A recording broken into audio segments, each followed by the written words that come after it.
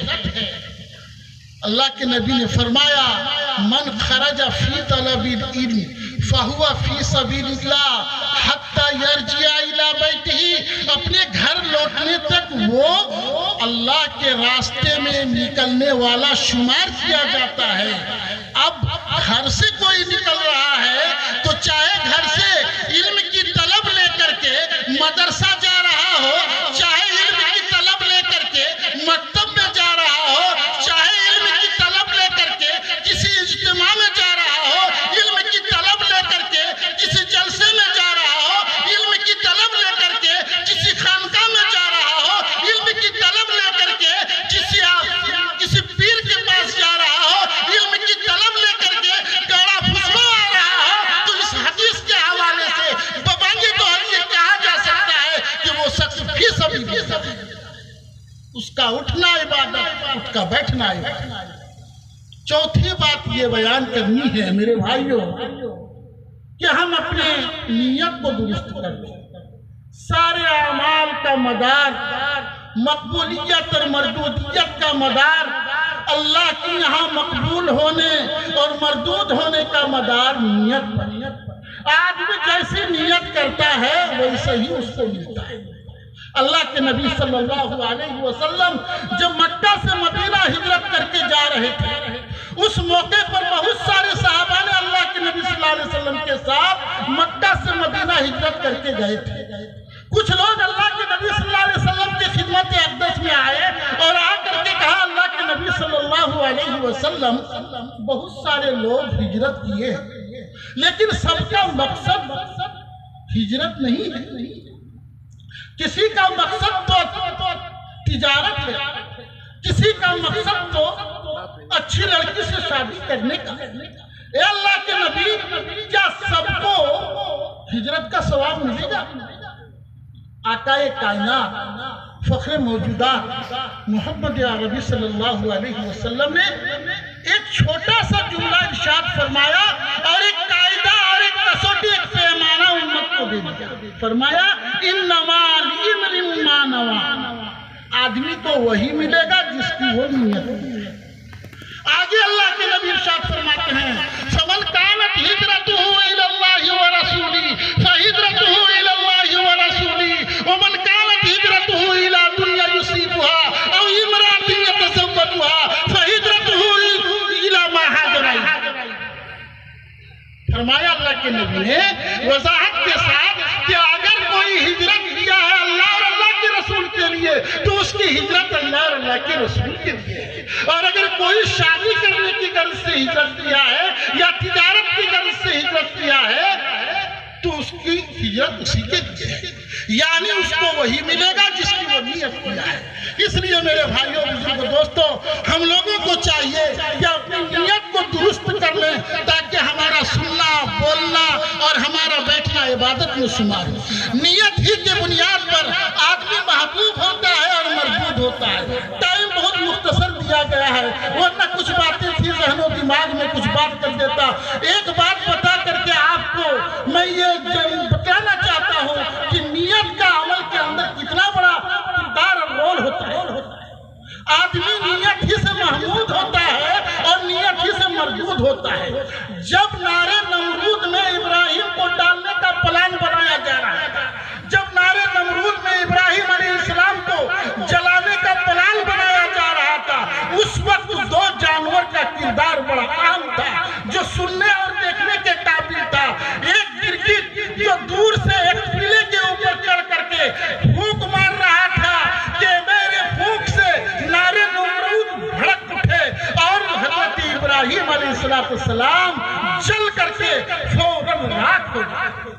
جبکہ ایک میڈک کا کردار یہ تھا کہ وہ دریا کے کنارے جاتا تھا اور اپنے منہ میں چند پانی کے قطرے دبا کر کے لاتا تھا اور ایک اونچی جگہ میں چڑھ کر کے پانی کی طرف پھینک دیتا تھا، اس آگ کی طرف جو ہے نا پھونک مارتا تھا، چھڑک دیتا تھا۔ میرے بھائیوں بزرگوں دوستو، نارے نمرود میں دونوں کے عمل سے کوئی فرق نہیں پڑتا تھا، نہ گرگٹ کے پھونک سے نارے نمرود بھڑکتی تھی اور نہ میڈک کے آب پاشی سے نارے نمرود میں کچھ پھیکاپن آتا تھا اور نہ نارے نمرود میں کچھ سرد پڑتی تھی، کسی کے عمل سے کچھ فرق نہیں پڑتا تھا۔ لیکن اللہ تبارک تعالیٰ نے ان دونوں جانور کی نیت کو دیکھا، ایک کی نیت ایک نبی کی حمایت میں تھی اور ایک کی نیت نبی کے جو ہے دشمنی میں تھی، ایک چاہتا تھا کہ نبی جل جائے اور ایک جانور کی نیت تھی کہ نبی بچ جائے۔ تو اللہ تبارک تعالیٰ نے ان کی نیت کو دیکھ کر کے ایک کو محمود بنایا اور ایک کو مردود بنایا، ایک کو محمود بنایا اور ایک کو مردود بنایا۔ اللہ تبارک تعالیٰ سے دعا ہے کہ اللہ تبارک تعالیٰ ہمیں اور آپ کو اور دنیا کے سارے انسانوں کو کہنے سننے سے زیادہ عمل کی توفیق عطا فرمائے، اور جو کچھ کہنے سننے میں غلطی ہوئی ہے خدا کے واسطے معاف فرمائے۔ انہی چند باتوں پر میں اپنی تقریر کو ختم کرتا ہوں، یہ کہتے ہوئے کہ اللہ تبارک تعالیٰ ہم سب کو راہ راست پر گامزن فرمائے۔ وما علینا الا البلاغ۔